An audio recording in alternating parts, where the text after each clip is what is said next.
Oh. No.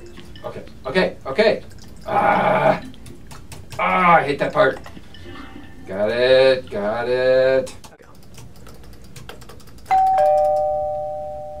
Oh, hey, Stefan. Hey, Mark. Are you busy? I got a question about Bio 125 class. Sure. I'm in the midst of some pretty serious data analysis, but if it's for Bio 125, you bet.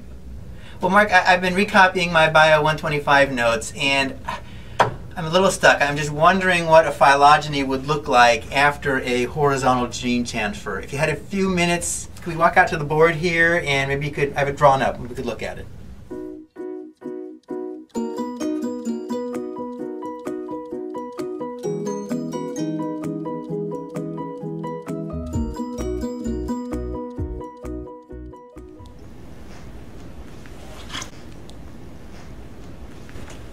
Well, Mark, I had a question on the phylogeny. So I have a hypothetical phylogeny here of bacteria, and I've drawn in the site of the origin of photosynthesis, the set of genes that create photosynthesis. Perfect. I'm wondering what a horizontal gene transfer might do to this phylogeny if, say, the set of genes responsible for photosynthesis at this point in the evolutionary history were transferred over here onto this branch of the phylogeny. How would that change the phylogeny of these bacteria if you were just looking at the photosynthetic genes? Stefan, I'm glad you asked that question because sure enough, horizontal gene transfer definitely affects the shape of phylogenies. I'm also glad you specifically mentioned photosynthesis genes because that's the only part that changes. If you look at all the other genes in the genome, take their sequence, figure out how the phylogeny works, it will look like this over and over again for most of the genes in the genome. So let's focus on the part that changes, which will be the photosynthesis genes.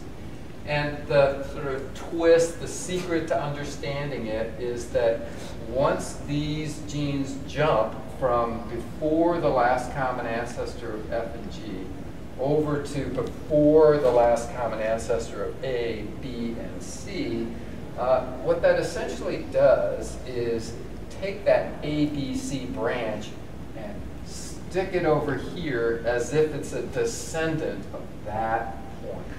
So that's what you'll see on the phylogeny. Very different. So if you look at F and G here, then we have to take this ABC branch and put it as if it's a descendant, because from the point of view of the photosynthesis genes, that set of three is descended from